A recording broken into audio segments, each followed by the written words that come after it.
Everyone, this is Anjali and welcome back to another video and my YouTube channel.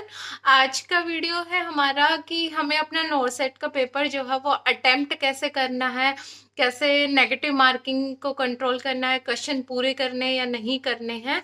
तो आज के video में हम यही सब बात करने वाले हैं। चलिए तो स्टार्ट करते हैं।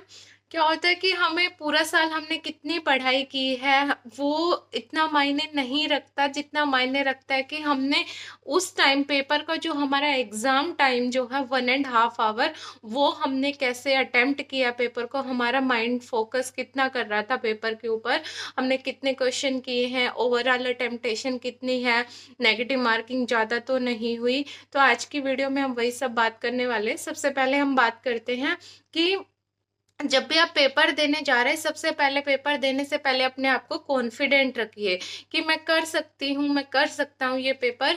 क्यों? क्योंकि सबसे पहले क्योंकि हमने पूरा साल अपना सिलेबस पढ़ा है, सब रिवाइज किया, क्वेश्चन प्रैक्टिस किया है, लेकिन हम एग्जाम के टाइम पे ऐसे पैनिक हो जाते, पता नहीं क्या रिजल्ट रहेगा, मैं कर पाऊंगा या नहीं। इतना नहीं सोचना है, रिलैक्स होके और एक कॉन्फिडेंट माइंड से हमें क्या करना, अपना पेपर जो है वो अटेम्प्ट करना है, ताकि हमारी पैनिक सिचुएशन की वजह से हमारा नेगेटिव मार्किंग जो है, नेगेटिव में जो क्वेश्चंस है वो कम रहे। तो इस तरह से हमें क्या रहना, पेपर से पहले और पेपर के टाइम पे कॉन्फिडेंट रहना है। सेकंड हम बात करते हैं क्वेश्चंस की। क्या होता है कि जैसे हमारा पहले तो नोट सेट एक ही टाइम पे होता था, अब जो नोट सेट है वो प्री में हो रहा है और मेंस में हो रहा है। प्री के अंदर हमारा क्या होता है कि 20% जो है वो हमारा नॉन नर्सिंग का पोर्शन रहता है, 80% हमारा नर्सिंग का होता है, जबकि मेंस के अंदर हमारा पूरा नर्सिंग का पोर्शन रहता है सिनेरियो बेस। तो हमें क्या करना है कि जब हम पेपर अटेम्प्ट करने जा रहे हैं प्री का, तो हम नॉन नर्सिंग पोर्शन को बाद में कर सकते हैं और नर्सिंग वाले पोर्शन को हम प्रायर कर सकते हैं। क्योंकि हम नर्सिंग वालों का जो नॉन नर्सिंग पोर्शन होता है वो थोड़ा सा वीक होता है। मैं तो अपने से जानती हूँ, क्योंकि मुझे नॉन नर्सिंग में इतना भी नहीं इंटरेस्ट था, मैं बिल्कुल ना के बराबर नॉन नर्सिंग पोर्शन को करती थी। और जबकि नर्सिंग हमारा क्या होता है कि स्ट्रॉन्ग होता है वो पार्ट, हम वहीं से अपना स्कोर कर सकते हैं। और क्या करना है कि जब आप नर्सिंग वाले पोर्शन को भी कर रहे हैं, तो आपको जो क्वेश्चन पे बिल्कुल श्योरिटी उसको तुरंत करते चले जाओ, जिसपे आपको थोड़ा सा डाउट है।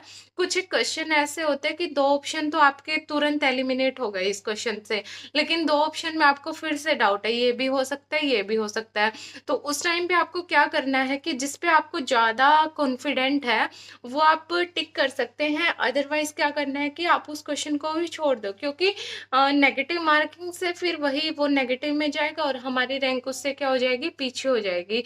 क्योंकि मैं खुद से जानती हूँ, मेरा हमेशा सब नोट सेट में अटेम्प्टेशन जो है ना, हमेशा ज़्यादा रहता था और मुझे बाद में हमेशा रिग्रेट होता था, मैंने ये क्वेश्चन क्यों कर दिया, इससे अच्छा मैं छोड़ देती, नेगेटिव में चला गया।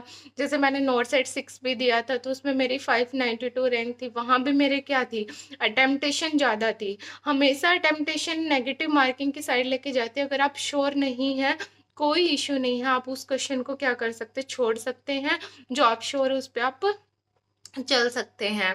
सेकंड थर्ड हम बात करते हैं कि जब हमारा ये सब हो जाता है, आपको पेपर के टाइम पे बिल्कुल रिलैक्स रहना है, ये नहीं सोचना है रिजल्ट क्या रहेगा, होगा या नहीं होगा।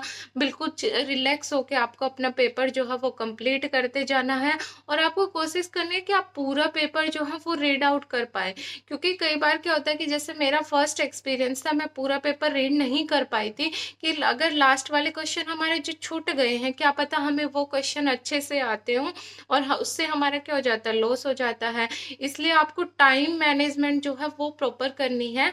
इसके लिए आप क्या कर सकते हैं कि अपन घर पे अपना टाइमर जो है वो सेट कर सकते हैं, और 200 क्वेश्चन का, जैसे 1.5 घंटे का टाइमर लगा के 100 क्वेश्चन का सेट बना के आप उसको प्रैक्टिस कर सकते हैं। उससे आपका नेगेटिव मार्किंग का भी आपको आइडिया हो जाएगा और आपका टाइम मैनेजमेंट का भी आइडिया हो जाएगा, और बाद में जो आपका जो एग्ज़ाम के टाइम पे होगा वो आपको टाइम मैनेजमेंट में काफ़ी हेल्प करेगा, और उससे आपकी क्वेश्चन प्रैक्टिस जो है वो भी इम्प्रूव रहेगी और आपकी सिटिंग भी बनेगी।